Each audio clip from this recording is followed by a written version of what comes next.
All right. We barely know who he is. But anyway, let's go ahead and get into this story, man. So, what this title is saying is that uh the other St. Lunatics is saying, yo, we're good, and we're not in that with you. And yeah, and leave us out of it. So uh the report reads, reports state a letter was sent to the attorney who filed the lawsuit against Nelly, revealing that Murphy Lee, Kaiwan, and City Spud did not authorize the inclusion in the lawsuit. My nigga, how you include niggas in lawsuits? Yeah, I thought you had to like talk to them before. I mean, no, you're correct about that. See, so you know way more about the law than this guy right here. He just start writing niggas' names down. So like, I'm like, he just, because and I get it. Like, these are the only niggas he know. You know what I'm saying? So listen, you know what I mean? So I gotta make sure I watch this mic. All right, hold on before fire. I gotta get too excited. Yo. All right, cool. Ain't gonna happen again. Anywho, my bad, yo. I came out of it. But now, hold on. Let me go ahead and read the rest of this drawing. So, Ali filed the suit in mid-September, claiming he and other St. Lunatics members have been shut out of royalties and profits from Nelly's diamond-selling Country Grammar album and other tracks. In addition, Nelly's attorney, N. Scott Rosenblum, says that the three St. Lunatics recently retained him and are now demanding to be removed from the suit. Murphy Lee, Kaiwan, and City Spud are threatening legal repercussions. Sources say men were blindsided by the suit and they are still tight with Nelly. We'll keep you updated for more information. Yo, man, check this out. Check this out, my G. I'm going to say this and I'm going to say this like one time and one time only. If you're going to tell me a story, don't say sources. Who are your sources? How do I so when you say sources, I'm now in a vulnerable position. I have no idea if you're lying. You said sources. And I get if you don't want to tell me, but who do you cite your sources with? This is our first example of broke nigga activity. So this right here, this mindset right here, this man's mindset, what we're gonna explore is the ungrateful hope. Listen, whenever you come around Ninja, if a ninja help you out in anything, when Nitron was in the mountains, freezing his balls off, he was still writing to his followers. You know what he was writing? He even heading to death's door. He's writing thank you letters. Thank you for the mud pie. Thank you for this. Thank you for sending me food. So all he did all day was write people back. Right? Yeah. The work don't stop. Gratitude is everything. Opportunity is everything. If I live in a rich town, just by proxy, just by being nearby, I'm probably going to have different opportunities. We all don't get the same opportunities. So I know you wasn't really alive when the St. Lunatics was doing their thing. So this is hard for you to understand. All right, so these old guys here were part of a group that was pretty jamming back in the day, if I do say so myself. They were called the St. Lunatics, and I think I don't know if you know it's not. They were from St. Louis. Oh yeah. So at that time, Nelly, hip hop will always be regional in terms of where people are from. But at this point, there weren't as many big acts in certain parts of the country, so people wouldn't have an idea of what a certain area sounded like until there was a star that came from there. So, for example, Cash Money Records. I know you done heard Very Look Good once you back that ass up. You a big fine one. You know, so yeah, so that, you know what I mean, that's a joint. That's one of the greatest rap records ever. It ain't about no bars, but that's New Orleans bounce. that's based off of that sound from that area. So with the St. Lunatics and whatnot, this is one of the first big acts to come from St. Louis. So people didn't know what niggas from St. Louis sounded like. You know what I mean? So Nelly hit a really big record called Country Grammar back in 2000. Big record. And for the most part, Nelly was pretty dominant for the next 5 years. And I still think Nelly was actually really a great artist. That was back when down south it was different. Like the way that people saw someone that they thought was lyrical or talented, they mostly thought of like a New York dude for the most part. And that was and it's like, if you didn't sound like that, then you wasn't really considered to be lyrical. You know what I mean? Whereas like now we appreciate different ways of being nice. Like Nelly was more nice with the flow and whatnot. And like, again, he's overall, you know, he's a dope rapper. It's just that mentally we were conditioned to look at niggas who can make those good records as you're a pop artist. Yeah. Even if you are rapping good, you just seen as you're a pop artist, and that's what we kind of just categorize you as. But anywho, so once Nelly got hot, we start hearing these St. Lunatics niggas. So that and that's still kind of the blueprint, and it's a blueprint that works each and every time. And if you look at this more like a business, right? Because it is a business. You say, okay, boom, I make my project, and then I produce the projects, will help produce the projects for my mans that I sign. So when they get paid, I get paid. You know what I mean? That's the idea. And also, but the thing about like niggas is that a lot of these niggas is niggas that never had jobs before. So because they never had jobs before, the idea of getting better and upping your game and developing. Yeah. Back in 2020, I used to talk to this Middle Eastern girl. And I remember her saying that one of the reasons why she wanted to work at the firm she worked at because she wanted to get development. All right. When you have a job, it's not really a job or a career if there's no opportunities for development. Like meaning. I mean, I don't know how else to put it, but upping your game in several different areas. From how organized are you? How organized are you? How good are you with conflict resolution? Things like that. Yeah.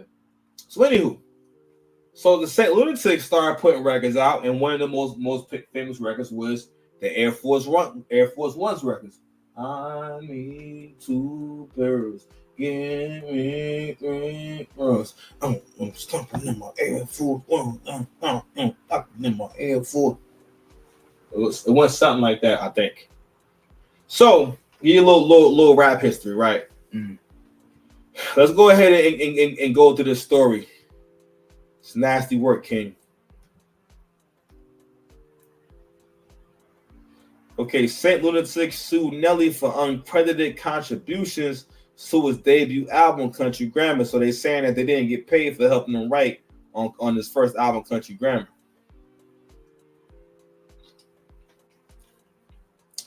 Nelly responds after St. Lunatics member Ali calls him out and claimed he hustled the group. When we first started the Lunatics, Ali was not in this group. Yo, this nigga Nelly is like 60 years old, bro. Hold on. Let's go back to this old picture of him. This is an old picture of him. Like for real, he look a little older. But that's a very old picture. Sash, just before you were born. All right. When we first started this is Nelly now. Lunatics, Ali was not in this group. Speak up a little bit, Nelly, please. When we first started the Lunatics, Ali was not in this group. Okay. What you gonna name, ho, brother? Hold on, stop me when I'm lying. Give me a little bit, but anybody in here? Because you say you know him for a long time. So did he tell you that? He didn't tell you that. No, he didn't. Okay. He told me something different. Okay, of course. But you go. Of course he did. You go. This is your turn. Now, so we can put out this single, Give Me What You Got, which is supposed to be a Lunatic record. But Ali is on the hook. Ali is on the first verse, and Ali is on the second verse. It's 5 Lunatics. This man is all over this record. Why you didn't take off a second verse, Ali, and put somebody else on? Why you didn't let another Lunatic do the hook? How is this a Lunatic song and you all over the record? No wonder you in such a rush to sign these contracts so these folks can put this single out. When we first started the Lunatics, Ali was not in this group. So this is a video where I guess it's him and Ali And Nelly says, yo, it's the original hustlers. The original hustlers from day one. Know that. Oh man, that nigga Nelly tweaking. That nigga was tweaking. Let's go ahead and read. So Ali first shared this message with his followers.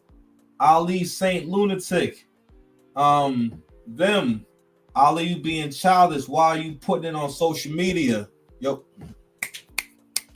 Why you putting it on social media? Nelly not saying anything, staying positive. Me. Nah, he just the type to throw a rock and hide his hand. I throw mine. And yeah, I did it. I'm sorry, and say, yeah, I did it. Nelly, the original hustler since day one. Know that always. This is perfect because I've been explaining to Murph, Katwan, and Slow that this was the original hustle. They heard me talking, yet they didn't quite understand. This officially connected the dots. In 93, I started the group and taught them how to rhyme from writing to teaching them what 16 bars was and how to count bars. Oh, that sounds somebody that we know. That nigga Yachty said he put 3.5 chains on 5 of them niggas' necks. Yes. 3.5 chains on 5 niggas' necks. How much? 5 times 1.5. How many chains is that?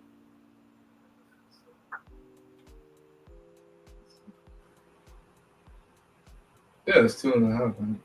That's so that's 17. So so Yachty put 17.5 chains on all them ninjas. And then he fed them ninjas, fed them French fries, he put them over his shoulder. He birthed them and he burped them.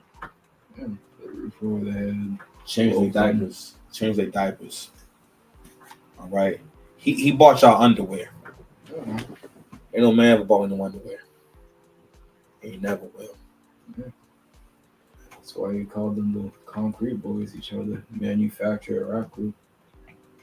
Oh, I thought you were like do a double entendre. You just missed opportunity right there. Anywho, it's fine. So here we go. So they telling the story. It's really a hating story. I'm sorry. So fast forward 97. I make a record. Give me what you got. The labels that we were with didn't want Nelly on the song. I fought and said, nah, y'all crazy. The kid is dope, and they kept him on the song. Nelly's verse was fire.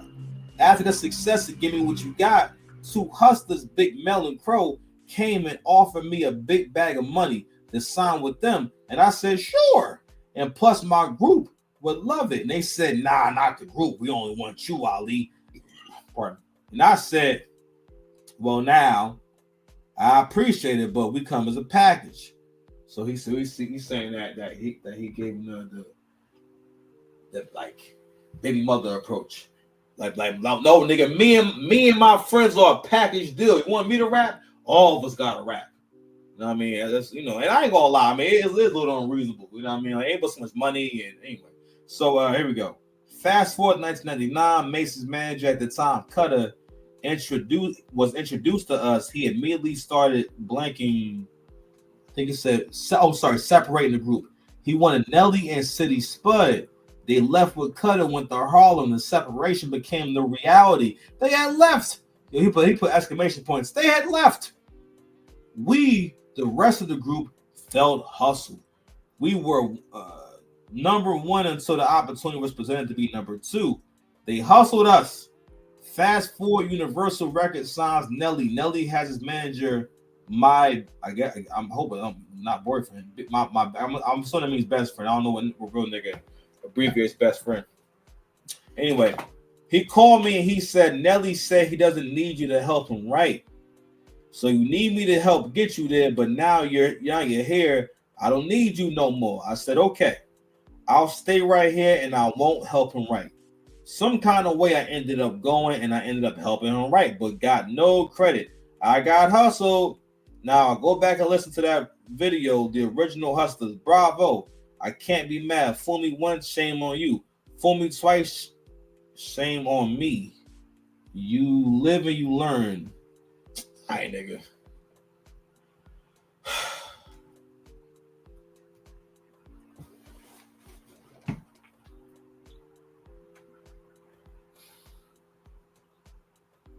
One thing that makes you a strong man is your ability to turn a bad situation into a good one. Not only that, but your ability to move on and keep pressing forward and continuing to innovate, continuing to create, thinking of your next move. Okay, like people really sleep on. I think black men in particular really sleep on the level that we can truly think on, right? So basically, what's going to happen is there's product here. And this is where you end up, right here. If you can communicate this product, you can make money off the product. Because look at Gaga. She's the creative director of Polaroid. I like some of the Gaga songs. What the fuck does she know about cameras? So basically, what's going to happen is there's product here. And this is where you end up, right here. If you can communicate this product, you can make money off the product. Because look at Gaga. She's the creative director of Polaroid. I like some of the Gaga songs. What the fuck does she know about camera? That's a really old interview, right? Kanye is not no mutant. He's not no superhero. He's not no deity. What he's representing is when you are all in when it comes to your work. That's the level you're able to think on. He just broke down what he was saying. We kind of get it now. What he's saying is that when someone has enough influence or enough people know or aware of someone, you can thereby use them and the familiarity and that person's reputation to sell whatever. Yeah. Like you said, Lady Gaga she's probably never taken a picture for someone else in her life. She's that cool. Right? But somehow you get named creative director at Polaroid. The purpose of that is for PR. Everything is PR because we're learning more and more how much people can be influenced into liking something or believing something. Right? We're seeing it. How people can be lied to. But if it's presented in a way that they relate to it, they'll buy into it. I.e. the Fire Festival. The phenomenon where a young man named Billy McFarland basically sold tickets to was supposed to be a music festival with all these artists and whatnot. And he did it in a way that he didn't have to do it. He shot a video on Pablo Escobar's old island with all these fine supermodels and whatnot, and there was a commercial for the Fire Festival, and there was a festival that they did not have yet put together, but were selling tickets. Not only were they selling tickets, they were selling packages with villas and houses and cars that didn't actually exist. When people got there, there was pretty much nothing there. There were some houses on the island, but there were the accommodations. At one point in the documentary, because they had people who were interviewed who were a part of the production, and one guy was a part of the original team. It was a European dude who can kind of who will fly the plane, and they were going over the logistics and whatnot. And they record the moment where he's talking to them about feeding all the concert goers onto the cruise ship, right? And then one of the people who are on the fire staff say, "Oh no, we're not gonna do that no more. We're gonna have them all on the island." And actually, no, that would have solved all the problems just about. Now you just would have been left with a really bad stage. I mean, you could have just focused on making the stage. Where they were gonna do the festival at had no infrastructure. The reason why, actually, nothing was there. No gravel, no bathrooms, no nothing. They basically made it seem as though they were going to have the festival on an undeveloped part of the island, meaning that there's nothing there. There's no pipe, no nothing. Nothing is there, right? I bring this up because they were able to sell that off of basically awareness, right? Because I think Kendall Jenner promoted this. I promoted the commercial, good music's going to be there and this and that. So, people thought it was lit. Yeah. But anyway, my point being is that I think that interview was from somewhere around like 2015. Around like 2015, 2016. This is another thing too with black folks. In terms of us understanding what we know and what we don't know, and having what we call a seeking spirit to learn more, is that I'm like,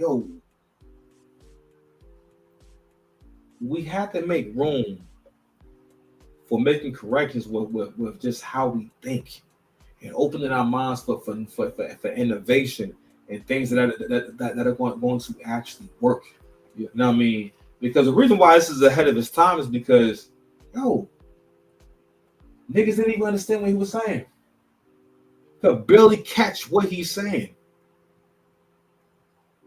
Even with this channel right here, all I need, this shit is a virus. My content is a virus. All I need is a fuel, y'all. Oh, my bad. Like, share, subscribe. My bad. Yeah, I was about to. Yeah, half hour in, never had my back. Never had my back. Never had.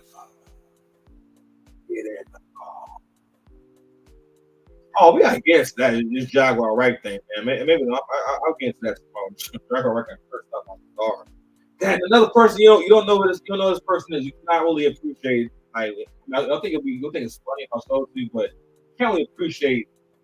You don't know what that is. You don't know who starting about it.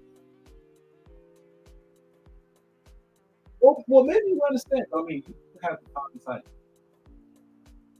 So you like, that's all.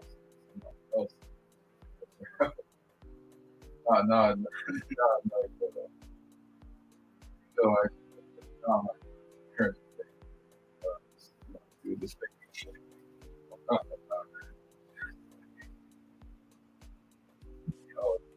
Why are you this person?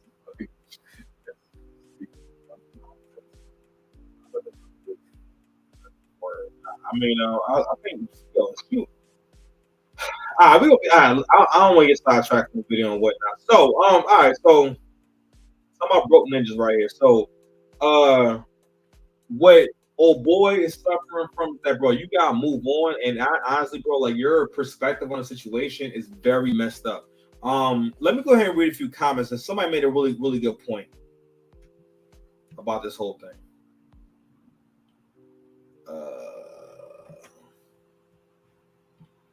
Somebody wrote, "Ain't nobody coming to see you, Otis. In that era, we love Nelly and Murphy Lee. That is it." Somebody really hit this drum right in the head, man. That group stood no chance without Nelly. Say it again. That group stood no chance without Nelly. Oh, thank you, Saj. And that's not a bad thing. All right. Oh, my bad. I didn't share the screen. Come on, Saj. Let me know. But anywho, well, you get the point. You don't need to see this on the screen to get what I'm saying. But the point being is that, whenever a man with anyone provides you with opportunity, you gotta be grateful for that, man. Like, the reality is that you gotta know where you at. So if you want to get better, if you're serious about your better, may not be someone else's better. But the thing is that, if you're really committed, and you're